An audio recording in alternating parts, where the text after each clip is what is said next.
सुबह सुबह का समय था। जैसा कि गाँवों के लोग होते हैं, सुबह सुबह के 4 बजे के तकरीबन एक व्यक्ति होते हैं, मोहन चंद करके नाम होता है। वो व्यक्ति शौच करने के लिए जाते हैं।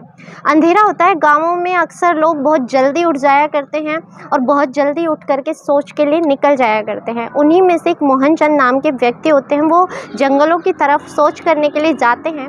वो जैसे ही चल रहे होते हैं, रास्ते में उनका पैर किसी चीज़ से टकरा जाता है, वो एक गड्ढे में गिर जाते हैं। जैसे ही गड्ढे में गिरते हैं, गड्ढे में गिरने के बाद उन्हें लगता है कि उनके पास में कुछ तो पड़ा है। वो जैसे ही हाथ लगाते हैं, उन्हें लगता है कि कोई व्यक्ति उनके पास में है। अब अंधेरा होता है, कुछ दिखाई नहीं देता, वो भयानक रूप से डर जाते हैं। बात दरअसल डरने वाली भी थी कि सुबह के 4 बजे अंधेरे का समय है, कोई दिखाई नहीं दे रहा है। वो अपनी जेब से माचिस निकालते हैं। माचिस जलाकर जैसे ही देखते हैं तो क्या देखते हैं कि उनके सामने एक औरत पड़ी हुई है, जिसके मुंह में कपड़ा ठुसा हुआ है, शरीर पर एक भी वस्त्र नहीं है, बिल्कुल नग्न अवस्था में है, हाथ पीछे से बंधे हुए हैं। वो ज़ोर ज़ोर से चीखने चिल्लाने लगते हैं। अब जैसा कि गाँवों में होता है कि वही एक व्यक्ति नहीं थे, सुबह सुबह बहुत सारे लोग शौच के लिए आते हैं जंगल में। जैसे ही उनकी चीखें सुनते हैं, लोग आसपास से दौड़ दौड़ कर उनके पास जाते हैं। जाकर के उस गड्ढे में रोशनी करके देखी जाती है तो देख करके सबके होश दंग हो जाते हैं। और अब ये विषय चर्चा का विषय बनते बनते ये बात धीरे धीरे पूरे गांव में फैल जाती है कि एक लड़की की लाश एक गड्ढे में पड़ी हुई है। लोगों में अफरा तफरी मच जाती है। लोग इधर से उधर भागने लगते हैं। उनमें से जो 2 लड़के होते हैं, जब इस खबर को सुनते हैं तो वो भयानक रूप से डर जाते हैं और डर करके जैसे ही भागने लगते हैं तो लोग उन्हें दबोच लेते हैं। दबोचने के बाद उन्हें पकड़ लिया जाता है और एक पेड़ से बांध दिया जाता है। आखिर क्या थी ये घटना कि लोग उन दोनों की जान लेने पर उतारू हो गए। लेकिन जब इस बात की खुलासा सबके सामने हुआ तो लोग शर्मिंदा हो गए कि रिश्ते इस कदर भी तार तार हो सकते हैं। नमस्कार, आदाब, सत श्री अकाल। मैं ज्योति गौड़ और आज की सच्ची घटना है। उत्तर प्रदेश का ज़िला लगता है मुजफ्फरनगर और मुजफ्फर ज़िले का ही एक थाना लगता है तितावी। और तितावी थाना क्षेत्र का ही एक गांव था नूना खेड़ा। नूना खेड़ा में ये घटना सुबह सुबह होती है। सुबह सुबह जब ये घटना होती है, जैसा मैंने बताया कि जो मोहन चंद होते हैं वो शौच के लिए जाते हैं। वहाँ पर के एक लड़की को देखते हैं, लड़की की लाश देखी जाती है। लाश देख करके गांव में हड़कंप मचता है, लोग आते हैं। और जब ये हड़कंप मच रहा होता है तो जो 2 लोग होते हैं, 2 लड़के होते हैं, वो डर कर बहुत तेज़ी से भाग रहे होते हैं। गांव वाले उन्हें पकड़ लेते हैं और उन्हें पेड़ से बांध देते हैं। अब जो एक व्यक्ति होता है वो भागा भागा एक व्यक्ति के पास जाता है। उन व्यक्ति का नाम होता है मोहर सिंह। वो बहुत बुजुर्ग व्यक्ति होते हैं, जाने माने प्रतिष्ठित जमींदार होते हैं। उम्र लगभग रही होगी 65 वर्ष। जा कर के उनसे वो व्यक्ति कहता है कि बाबा जल्दी से चलो, वरना गांव वाले आज आपके बेटे और उसके दोस्त को मार डालेंगे। जो बुज़ुर्ग होता है वो घबरा जाता है। घबराई हुई हालत में भाग करके वहाँ पहुँचता है। जा कर के देखता है तो क्या देखता है, गांव वालों ने, बहुत भयानक मात्रा में भीड़ थी, गांव वालों ने बच्चों को दोनों को बांध रखा था और मार रहे पीट रहे थे। अब जो मोहर सिंह होते हैं वो समझ जाते हैं कि मैंने इस वक्त बचाने की कोशिश की तो मैं बचा नहीं पाऊंगा, ना ही मैं इन्हें रोक पाऊंगा। तुरंत आनन फानन में तितावी के थाना में पहुंच जाते हैं। तितावी थाना में पहुंचते हैं, तकरीबन सुबह का समय रहा होगा, अभी 5 से 5:30 ही बजे होंगे। वहाँ के SHO से कहते हैं कि साहब मेरे साथ जल्दी चलिए, वरना गांव वाले मिलकर मेरे पोते को मार डालेंगे। SHO को जैसे ही घटना की जानकारी मिलती है, वो तुरंत से पुलिस टीम गठित करते हैं। पुलिस टीम गठित करके बुजुर्ग व्यक्ति को अपने साथ बिठाते हैं और सीधा पहुंच जाते हैं तितावी के नूना खेड़ा गांव में। नूना खेड़ा गांव में जैसे ही पहुंचते हैं, जाकर के देखते हैं, अब तकरीबन सुबह थोड़ी थोड़ी रोशनी होने लगी थी। जाकर देखते हैं तो क्या देखते हैं, 2 जो युवा लड़के हैं वो अधमरे पड़े हुए हैं। शायद देख करके लग रहा है कि शायद सांसें भी न चल रही हों। अब उन दोनों को उठा करके पास के निजी अस्पताल में पहुंचाया जाता है, सरकारी अस्पताल में भर्ती कराया जाता है। अब जो लोग होते हैं, लोगों में आक्रोश भर जाता है। आक्रोश इतना था कि पुलिस आखिर इन्हें बचाने की कोशिश क्यों कर रही है, मगर ऐसा क्या था कि लोगों के अंदर इतना आक्रोश भरा हुआ था। अब उनकी जो जांच है, उनकी जो प्रक्रिया थी चिकित्सा की, वो चालू रहती है। वहीं उस लाश को तुरंत उठा करके हॉस्पिटल पहुंचाया जाता है, पोस्टमार्टम कराया जाता है। पोस्टमार्टम में पता चलता है कि जो औरत थी उसकी उम्र तकरीबन 23 वर्ष रही होगी और उसके साथ लगातार पूरी रात लगभग 7 से 8 घंटों तक बलात्कार हुआ है, लगातार दुष्कर्म हुआ है। यहाँ तक कि उसकी जो प्राइवेट पार्ट है उसको भी जख्मी कर दिया गया था किसी नुकीली चीज़ से, किसी कांच की वस्तु से या धारदार वस्तु से, जिसकी वजह से बहुत ज़्यादा खून बहता रहा और खून बहने की वजह से उसकी मौत हो गई। साथ ही साथ उसके मुंह में जो कपड़ा ठुसा हुआ था उससे उसका दम घुट गया और उसकी वजह से भी उसकी मौत हो गई। अब पोस्टमार्टम में इस बात की पुष्टि तो हो जाती है। अब मामला था आखिर घटना की सच्चाई क्या थी। 3 दिन बीत जाते हैं। 3 दिन बाद जो वो 2 लड़के होते हैं उन्हें होश आता है, जिनमें से एक लड़के का नाम होता है पंकज सिंह और दूसरा होता है, उसका नाम होता है हरिओम उर्फ बिट्टू। अब जो ये पंकज सिंह होते हैं वो गांव के जाने माने इज्जतदार जमींदार होते हैं। मोहर सिंह उनके पोते होते हैं। गांव में प्रतिष्ठित व्यक्ति थे, उनका नाम था, रुतबा था, जान पहचान थी, लोग उन्हें बहुत अच्छे से जानते थे, मान सम्मान किया करते थे। अब उन दोनों को बिठा करके पूछा जाता है कि आखिर क्या मामला है जो गांव वाले तुमसे इतना ज़्यादा खफा है और वो लाश आखिर किसकी थी।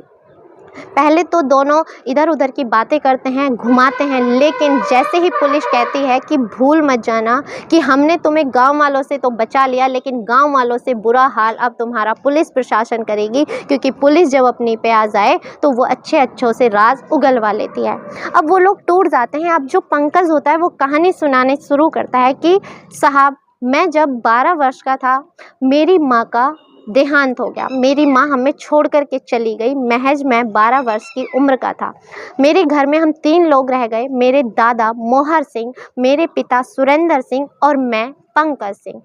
अब जो तीनों थे उनकी ज़िंदगी में कोई स्त्री नहीं थी, कोई औरत नहीं थी। मेरे बाबा कभी खाना बनाते थे, कभी मेरे पिताजी खाना बनाते थे, लेकिन मुझे पूरी सुख सुविधाएं दी गई। कभी ऐसा मुझे महसूस नहीं होने दिया कि मेरी माँ नहीं है। मुझे बहुत सुख सुविधाओं से पाला बड़ा किया। लेकिन जैसे जैसे समय बीतता गया, ऐसे करके 6 से 7 वर्ष बीत गए। अब तकरीबन मेरी उम्र 17 से 18 वर्ष रही होगी। तब मेरे दादाजी ने बोला कि आखिर ऐसे कब तक चलता रहेगा। सुरेंद्र सिंह जो शादी करने के लिए तैयार नहीं थे, लेकिन जो दादा थे वो बोलते हैं कि ऐसा कब तक चलेगा, आखिर हमारे घर में भी एक बहू का होना बहुत ज़रूरी है। एक लड़की देखी जाती है, वो बहुत छोटी उम्र की होती है, तकरीबन लगा लीजिए उनका जो बेटा होता है पंकज सिंह, उसकी उम्र 19-20 वर्ष रही होगी उस वक्त में, और जो लड़की होती है वो उससे 2-3 साल बड़ी या 22-23 वर्ष की ही रही होगी। लेकिन घर वाले राज़ी थे, उन्हें कोई एतराज़ नहीं था।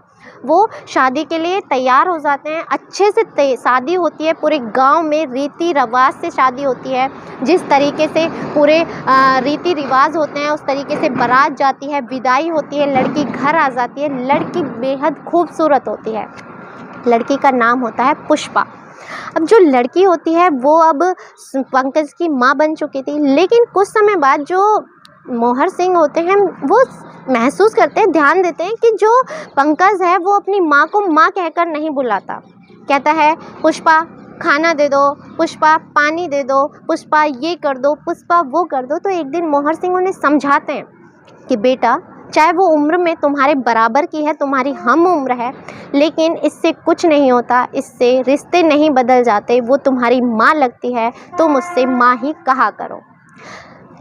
ये कहकर उसे समझा दिया जाता है, छोड़ दिया जाता है। वक्त ऐसे ही चलता रहता है, लेकिन कुछ समय बाद फिर से जो पंकज होता है वो यही हरकतें करता है। अब मोहर सिंह सुन लेते हैं। मोहर सिंह कहते हैं कि मुझे तुम्हारी ये आदतें बिल्कुल अच्छी नहीं लगती। हम एक प्रतिष्ठित जमींदार हैं, गांव में हमारी इज्जत है, रुतबा है। तुम ऐसा घिनौना काम करोगे तो कैसे अच्छा लगेगा। रिश्तों की एक मान मर्यादा होती है, वो तुम्हारी माँ है, उसे माँ जैसा ही समझा करो। जो पंकज होता है वो कहता है कि आपसे किसी ने मेरी शिकायत की है क्या? इस पुष्पा ने मेरी शिकायत की है या पिताजी ने मेरी शिकायत की है? तो वो कहते हैं शिकायत क्या, मैं घर में रहता हूँ, मुझे भी सब कुछ दिखाई देता है, तुम जो हरकतें करते हो मुझे दिखाई देता है। लेकिन हकीकत यही थी, जो पंकज था उसकी नीयत अपनी माँ को लेकर बहुत गंदी थी, एक हवसी नज़र थी, वो अपनी माँ को लेकर एक गंदी नीयत रखता था। ऐसे ही एक दिन इतना समझाने बुझाने के बाद भी वो घर में घुसता है और अपनी माँ का हाथ पकड़ लेता है। माँ ज़ोर ज़ोर से चीखती है, चिल्लाती है और रोते हुए मोहर सिंह के पास जाती है कि पिताजी, मैं ये ज़बरदस्ती बर्दाश्त नहीं करूँगी, पंकज मेरे साथ बदतमीज़ी करता है, मुझे गलत तरीके से छूने की कोशिश करता है, वो रिश्तों की मान मर्यादा नहीं रख रहा। अब मोहर सिंह उससे लड़ते हैं, डपटते हैं, मारा पीटा जाता है और बात वहीं ख़त्म हो जाती है कि आज के बाद अगर मैंने ऐसा कुछ भी सुन लिया तो मुझसे बुरा नहीं होगा। अब जो पंकज सिंह होता है उसका एक मित्र होता है जिसका नाम होता है हरिओम उर्फ बिट्टू। वो उससे अपनी हर बात साझा किया करता था, हर बात साझा किया करता था। तो वो जा कर के उससे कहता है कि हरिओम, मैं मेरी जो पिता की जो बीवी है वो बेहद खूबसूरत है और वो इतनी खूबसूरत है कि मेरा मन करता है कि मैं उसे अपनी बीवी बना लूं, लेकिन ऐसा हो नहीं सकता। मेरे जो दादा हैं वो बहुत ऐसे स्वभाव के हैं कि वो मुझे उसके पास तक नहीं भटकने देते और पिताजी से मैं ये कह नहीं सकता, लेकिन मैं उसके साथ रातें बिताना चाहता हूँ, उसके साथ रहना चाहता हूँ, उसके साथ कुछ ऐसा करना चाहता हूँ जिससे मेरे मन को संतुष्टि मिले। अब जो हरिओम होता है वो कहता है ऐसे तो तुम ये कार्य नहीं कर सकते, लेकिन मेरे पास एक उपाय है, उससे तुम अपनी संतुष्टि कर सकते हो। वो कहता है ऐसा क्या है? वो बोलता है कि मैं तुम्हें नींद की कुछ गोलियां ला कर दूंगा, तुम उसे मिला कर के उन्हें पिला दो, कोई विरोध भी नहीं करेगा और किसी को कुछ पता भी नहीं चलेगा, और तुम जो चाहते हो, तुम्हारी जो गंदी हवसी जो हवस की नज़र है वो भी तुम्हारी पूरी हो जाएगी, हवस की भूख को तुम मिटा पाओगे। अब वो ऐसा ही करता है। अब जाता है, जाकर के 10 की 10 गोलियां, उनके जो परिवार होता है, गाँवों में अक्सर ऐसा होता है कि सबको दूध पीकर सोने की आदत होती है, वो पूरे दूध के अंदर 10 की 10 गोलियां मिला देता है। 10 की 10 गोलियां वो इसलिए मिलाता है कि घर के जितने भी सदस्य हैं वो जब भी पिएंगे तो वो बेहोश हो जाएंगे। लेकिन उस दिन इत्तेफाक से जो उसके पिता होते हैं वो कहीं गांव से बाहर गए होते हैं किसी कार्य के लिए, किसी काम के लिए। अब घर में दादाजी मोहर सिंह, उनकी माँ पुष्पा होती हैं, दूध वो स्वयं नहीं पीता, वो दोनों पीते हैं और वो दोनों बेहोश हो जाते हैं। दादाजी को होश नहीं रहता, माँ भी बेहोश हो चुकी थी। अब जो वो पंकज होता है वो हरिओम को बुलाता है, हरिओम से कहता है कि दवाई असर कर चुकी है। उसे झकझोर कर देखते हैं कि वाकई में वो होश में नहीं आ रही। अब जो हरिओम होता है वो कहता है कि अगर तुमने यहीं पर इस घटना को अंजाम दिया तो हो सकता है किसी को होश आ जाए या तुम्हारे पिताजी रात में वापस आ जाएं तो कुछ ना कुछ गड़बड़ हो जाएगी। तुम इसे लेकर पास के जंगल में चलो। दोनों उठा करके इस जंगल में उसको ले जाते हैं। ले जा करके उसके कपड़े निकाले जाते हैं, कपड़े निकाल करके उस एक कपड़ा उसके मुंह में ठूंस दिया जाता है और एक उसी के शरीर के कपड़ों से उसके हाथ बांध दिए जाते हैं।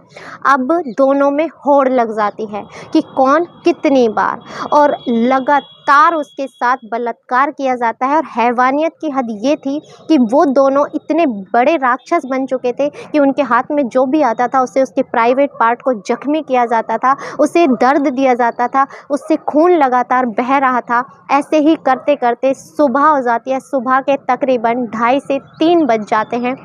अब अचानक से जो उसकी माँ होती है उसे होश आ जाता है। होश आ जाता है तो वो चीखने चिल्लाने की कोशिश करती है, लेकिन उसके मुंह को ज़ोर से भींच दिया जाता है। लेकिन जैसा कि बता दें कि उन्होंने दरिंदगी करने में कोई कसर नहीं छोड़ी थी। अब उनके प्राइवेट पार्ट को और ज़्यादा जख्मी किया जाता है और जख्मी करने के बाद जो भी चीज़ें उनके पास होती है उसके प्राइवेट पार्ट में ठूंस दी जाती है, इंजर्ट कर दी जाती हैं।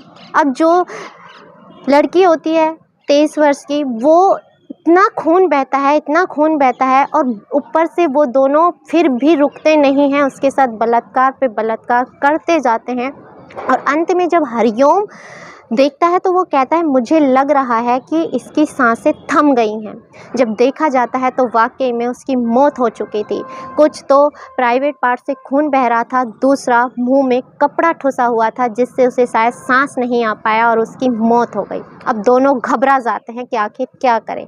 अब वक्त हो गया होगा 3 से सवा 3। दोनों भागे भागे जाते हैं, जा कर के घर से कुल्हाड़ियाँ लाते हैं और उसी जगह गड्ढा खोदा जाता है। गड्ढा खोद लिया जाता है और उसे उसके अंदर पटक भी दिया जाता है। अब दोनों को याद आता है कि उन्होंने जो वस्त्र निकाले थे, यानी उसके जो कपड़े निकाले थे, वो तो बाहर ही रह गए और किसी ने देख लिया तो पहचान हो जाएगी। अब अंधेरा था, बहुत ज़्यादा रात थी। वो दोनों भूल गए कि आखिर कपड़े कहाँ निकाल करके फेंके थे। दोनों अलग अलग दिशा में भटक जाते हैं। तब तक 4 बज चुके थे और जो ये मोहन चंद थे, ये सोच के लिए उधर पहुंच चुके थे और वो दोनों डर कर भाग जाते हैं। और जैसा कि आपको बताया, जैसे ही मोहन चंद उस लाश को देखते हैं तो ये सारा मामला सामने आ जाता है। जब लोग इस बात को सुनते हैं तो सुनकर दंग रह जाते हैं कि एक मासूम सी लड़की, जिसने महज इतनी छोटी उम्र में भी अपने परिवार को, अपने पति को, अपने घर बार को अपना लिया था, इतने बड़े अपने बराबर के उम्र के लड़के को भी एक बेटे की रूप में अपना लिया था, स्वीकार कर लिया था, उसके बुरी नज़र, जो आज के वक्त में जो मिलना भी सहज नहीं है, उसके बुरे इरादों को कामयाब नहीं होने दिया, माँ का दर्जा निभाया, लेकिन अंत में उस लड़की को अपनी जान गंवाकर इस रिश्ते को शर्मसार करवाना पड़ा। उसने क्या शर्मसार करवाया, लड़के ने ही उस रिश्ते को शर्मसार कर दिया। इस घटनाक्रम को सुनाने का उद्देश्य आपको दुखी करना या आपकी भावनाओं को ठेस पहुंचाना या आपको किसी भी तरह से परेशान करना नहीं है, बल्कि जागरूक करना है। मैं मानती हूँ शायद मोहर सिंह को अपने बेटे की जगह अपने पोते की शादी करनी चाहिए थी, लेकिन ये तो कहते हैं ना कि जो होनी होती है वो टल नहीं सकती। लेकिन लोग मान मर्यादा भूल जाते हैं। बेशक माँ सौतेली थी, लेकिन थी तो माँ। आखिर उस माँ ने भी अपनी मर्यादा की लाज रखी थी। उसने अपने बेटे के इरादों को कभी कामयाब नहीं होने दिया था, लेकिन आखिर में उसकी इतनी दर्दनाक मौत हो गई। मिलते हैं अगली किसी सच्ची घटना के साथ, तब तक के लिए जय हिंद, जय भारत।